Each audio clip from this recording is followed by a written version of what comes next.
Happy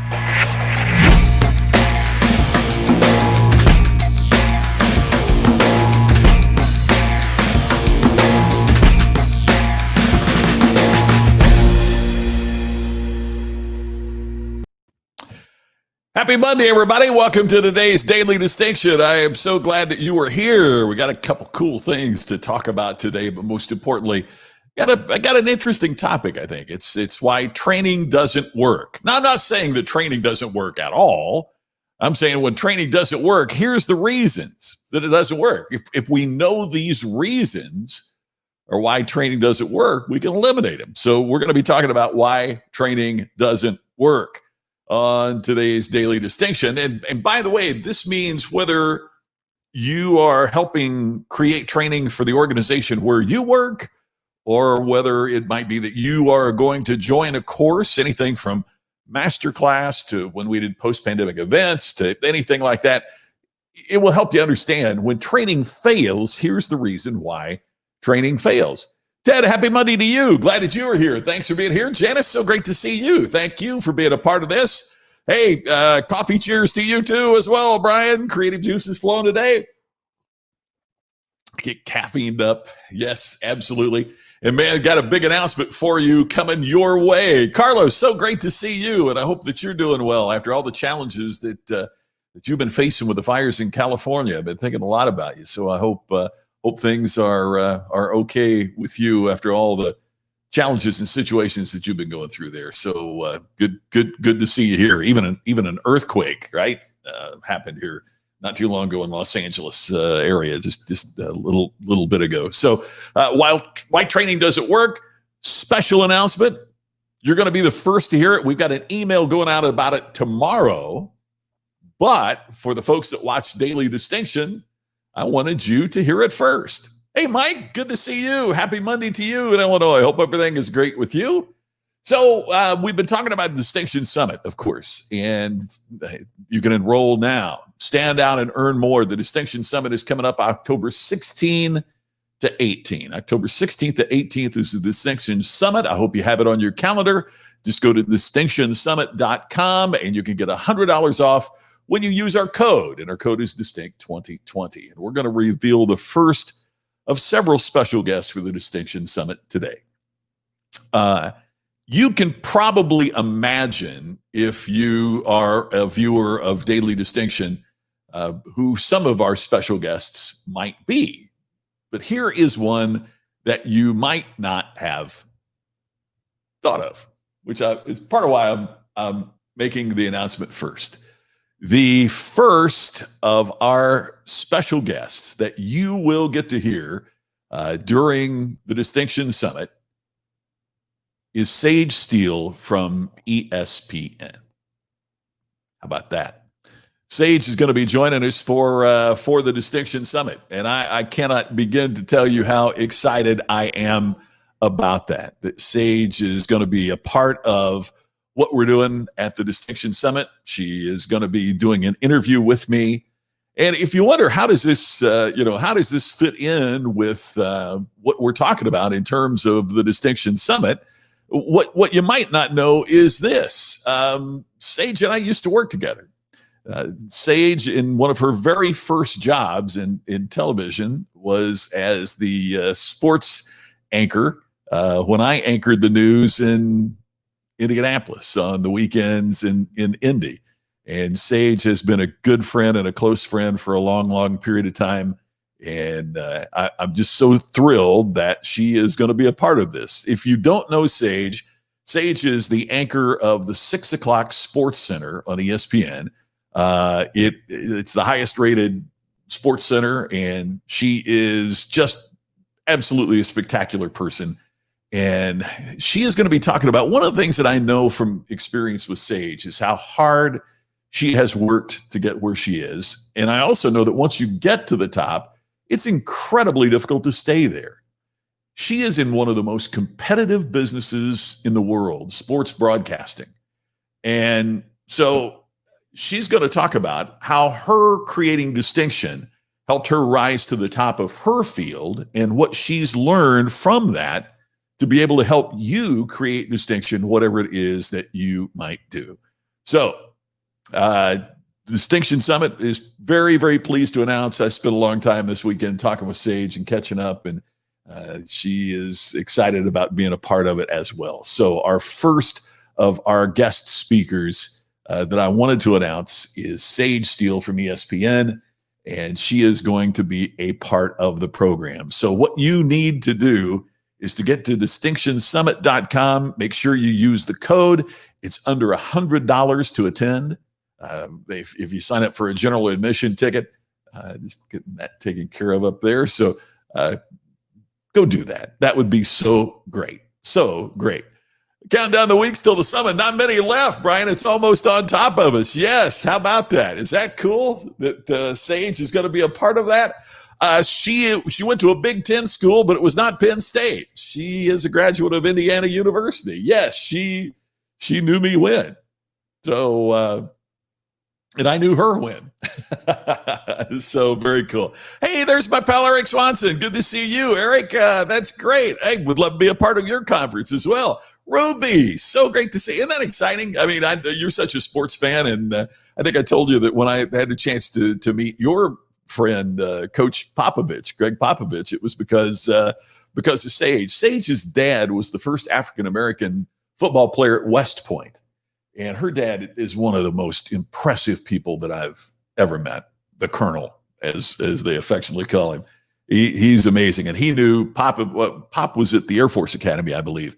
And they, knew each other through sports and through that way back when. So that's how I had a chance to meet Coach Popovich. So yeah, sports can be relatable, and the effort that they put in to get there. And Sage has I'm not going to spoil the story, Donovan, but she has a very, very compelling story about her success. So it's really great. She's going to be there. Yeah, Coach Pop. He was, Ruby. When I had a chance to meet, and I think in part because he and Sage's dad had been friends, and he loved Sage and all that. So when I had a chance to meet him, he was just so relaxed. And gosh, we sat there the whole time over dinner, and we never talked basketball. We talked movies. We talked Europe. We talked, and what a Renaissance man. And Charles, I that's a question I'm going to be asking her.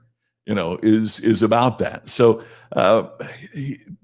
just so incredible, and I'm just so thrilled. So if you're just now tuning in, we announced the first of our guest speakers for the Distinction Summit. And it's going to be Sage STEELE from ESPN. We've also got some other great folks that are coming in as well, but thank you, Sage, for being a part of that. All right, here's today's topic: why training doesn't work. If you are responsible for doing training in your organization, or if you are a participant in training, here's some ideas about when training doesn't work.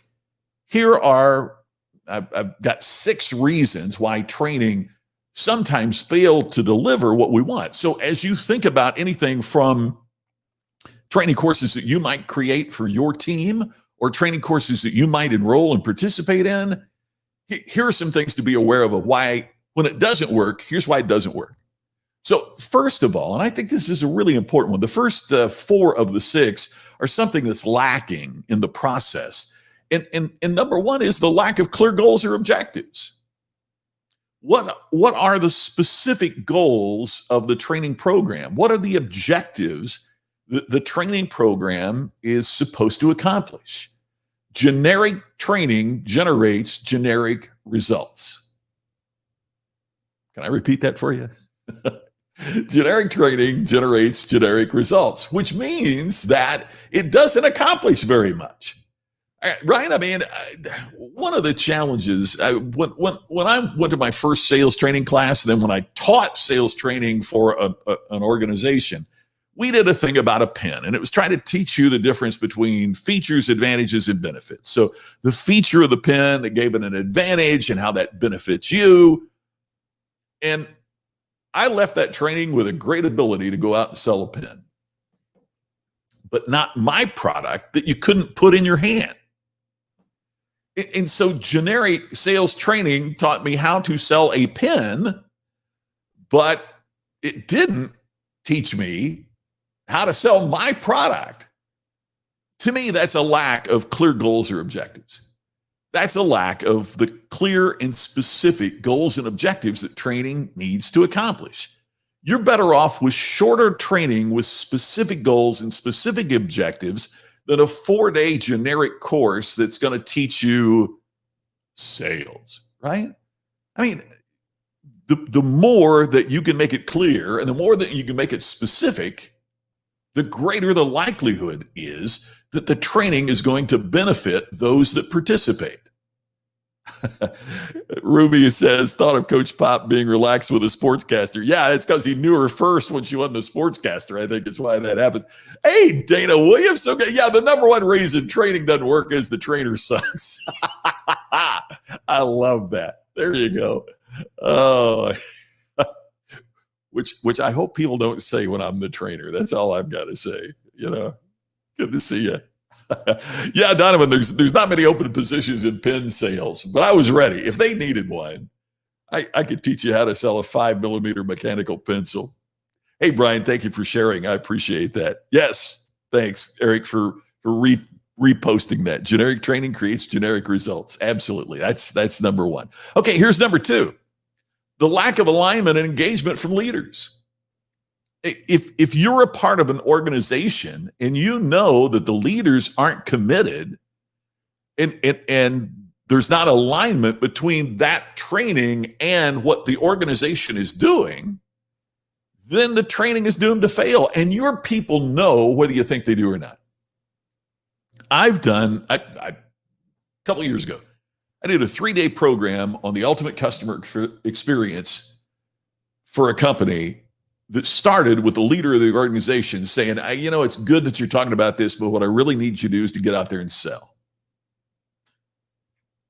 And now for the next 3 days, we're going to talk about something that your CEO has just thrown under the bus. How effective do you think that training was? What do you do?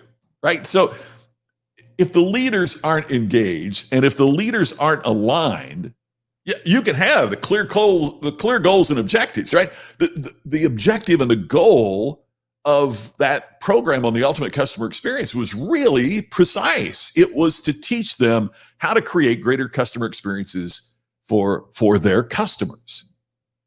Yeah, but what I really want you to remember is get out there and sell. Nothing wrong with selling, right? But you've just thrown the objectives that were very clear about that conference under the bus. So if you're the leader, you've got to demonstrate your alignment and engagement to the training effort. And if you're a part of an organization where the leaders aren't aligned with the training, then you know how much they care about your development. Not much. Here's the third one. The lack of specific action steps post-training. Now, this is in the instructional design. This is in the trainer, as Dana says, the trainer not sucking, right? I mean, because every good trainer and every good training program should be very precise about what you're supposed to do immediately after you get back to work after the training program. Or what you're supposed to do after you get offline from watching training and moving on. You've got to be very specific and very precise about that. So if you are a part of a customer experience training program, that program had better say, now, when you get back, here's a specific action that you need to take. And I think for those of you that are part of the post-pandemic event training, one of the things I talked about there, and just did another video about it, was released yesterday, is about, I think, the biggest missing element in most meetings, not just training, just events, is follow-up, right? I mean, we'll spend all this money on an event, and then we never follow up to see if people do what we actually talked about during the event. So follow up and be specific about what you want people to do once the training is completed, because if you don't let them know what to do, the likelihood is they'll do exactly what they were doing before you started the training. They'll go back to the way they were. Look, training is to change behavior. Meetings and events are to change attitudes and thinking and perception. And you got to do that, right? You have to alter the perception to really add value to the training, but But training changes behavior. It changes the way we do things. We find a better way to execute what we're doing because of training. But the natural stance of most folks is to do it the way they've always done it. That's part of human nature. And so unless we follow up and unless we are very specific about what it is, they're not going to do it. Donovan, leaders need to be the most excited. Yes, you're exactly right. They need to be the most excited. Senior leaders do all the training. Yeah, Janice, what a great point. If the leaders are sitting there participating, what does it say? What does it show? It shows that they're as committed, and it sure makes it hard for you not to be if your leader is sitting right there being totally committed. I've mentioned here before, but when I first became a member of the National Speakers Association many years ago, I remember I was walking down the hallway to turn into a breakout session. And as I entered the breakout session, I stopped because I thought I must be in the wrong room because Zig Ziglar was like in the first row and he had his notepad out and he was getting ready to take notes. And I thought, oh my gosh, I didn't know, was Zig doing? Because I couldn't imagine that he would be in the audience taking notes and attending and soaking it up.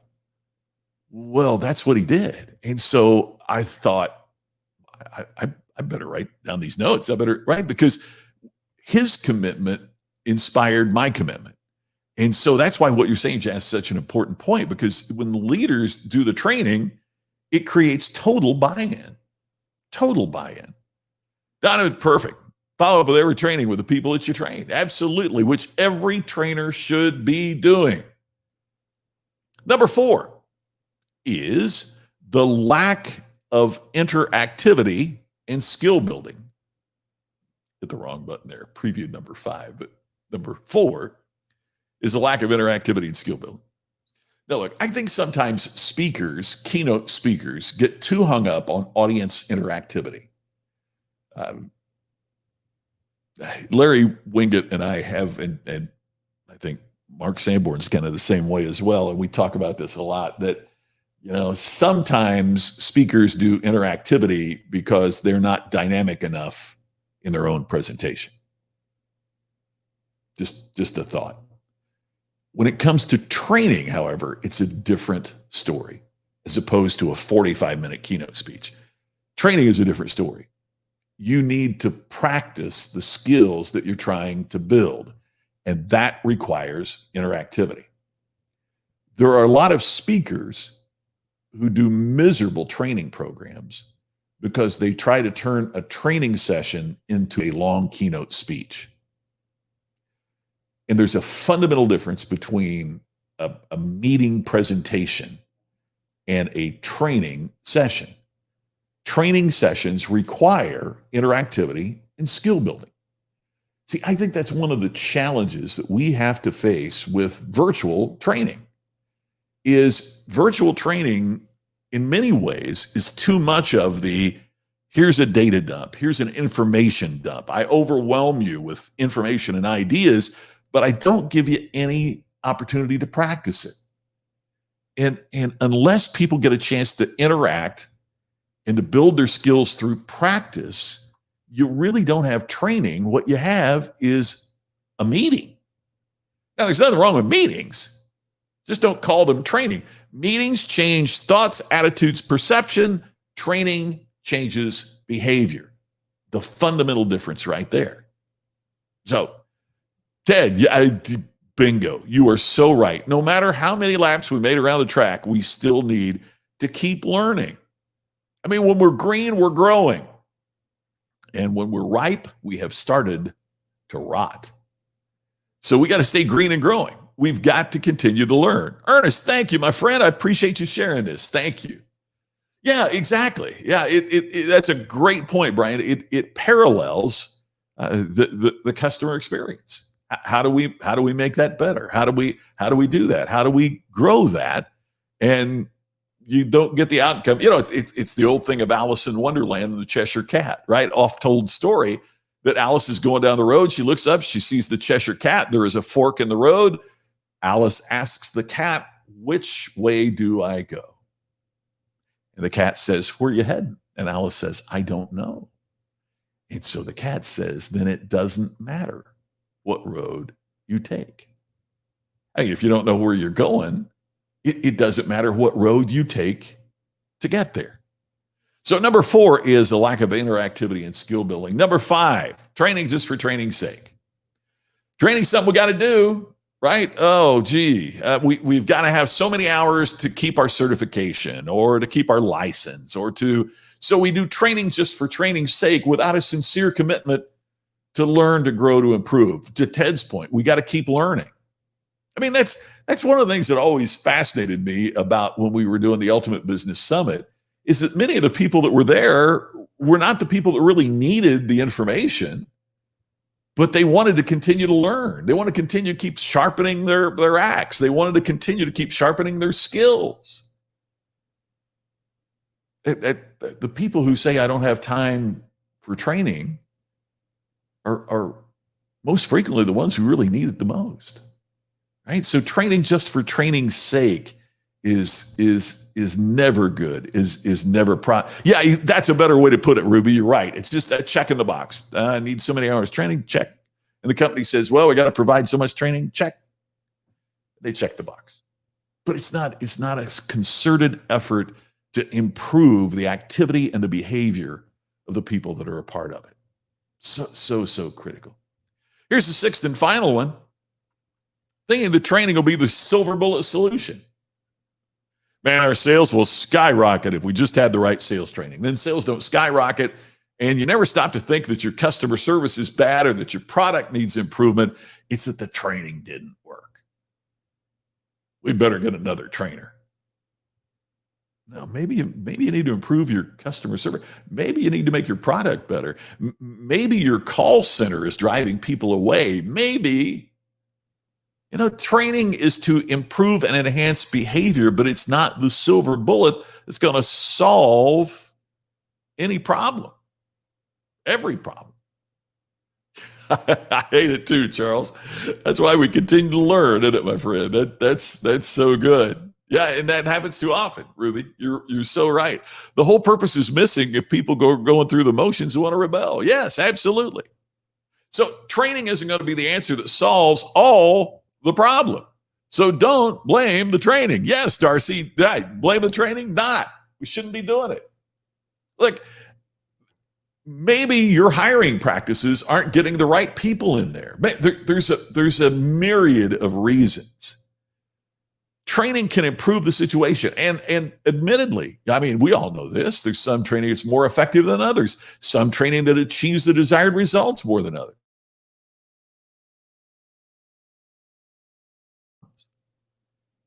But it can be an element that gets you moving toward the solution that you're looking for. So the 6, once again, of why training doesn't work is a lack of clear goals and objectives, a lack of alignment and engagement from your leaders, a lack of specific action steps post-training, a lack of interactivity and skill building during the training just for training's sake, checking the box, as Ruby said, yeah, we got that done. Or thinking the training is going to be the silver bullet, the panacea, the thing that solves all your problems, when instead it's an element in creating an extraordinary solution. I'm hoping that your training knocks it out of the park and your training works in a way that you desire.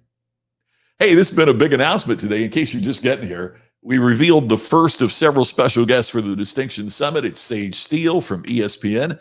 She's going to be talking about how distinction helped her rise to the top of an incredibly competitive business, sports broadcasting, and also some stories about her life that you're not aware of that I think are going to make a significant impact on you. So sign up. Just go to distinctionsummit.com. You can get $100 off using the code DISTINCT2020.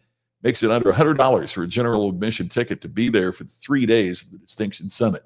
I hope that you sign up. I hope to see you then. Is changing a part of the company culture done proactively or reactively to boost sales?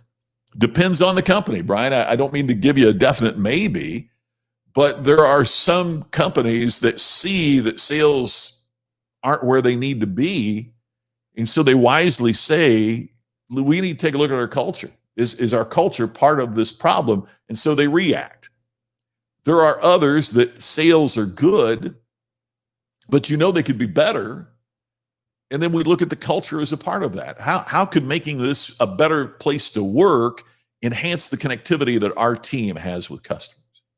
So it's kind of like, it's hard to say chicken and egg, but I would suggest that every company look at their culture, regardless of what sales are, because I think when you have better cultures, your sales naturally improve.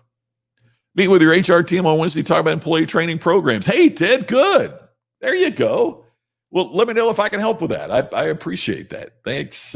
Thank you for that kind comment. Yes, Darcy Sage is an IU alumnus. Absolutely. Matter of fact, she spoke at the commencement for Indiana University a couple years back. Yeah. Oh, yeah. Ruby, mandatory memo to attend training. Yeah. You're going to be trained whether you like it or not. Oh, that's always a great way to start a training session. I know you're here. Look, I know we have to do this. I served on the board of directors of the National Safety Council for like 6-7 years. And, that was one of the things that always got us about safety training. And safety training used to be that these folks would have to go to a session, and it was required, and they would get yelled at because of things they were doing that wasn't safe. Don't you know that's not safe? Gee whiz, what an inspiring way to do it, right? Yeah, Ruby, it speaks to the culture. If that's what people are saying, this down the tubes kind of approach to training, my guess is that's not the only thing they're doing that about. So that takes care of us for today. I hope you've enjoyed it. Thank you for being here. Please register. You'll get a chance to hear Sage STEELE from ESPN talk about distinction and what it's meant to her and her highly competitive marketplace and what you can learn from that as a part of that. So I look forward to seeing you there. Thank you for being here, and I'll see you tomorrow at the same time for our next episode of Daily Distinction. Thanks for watching.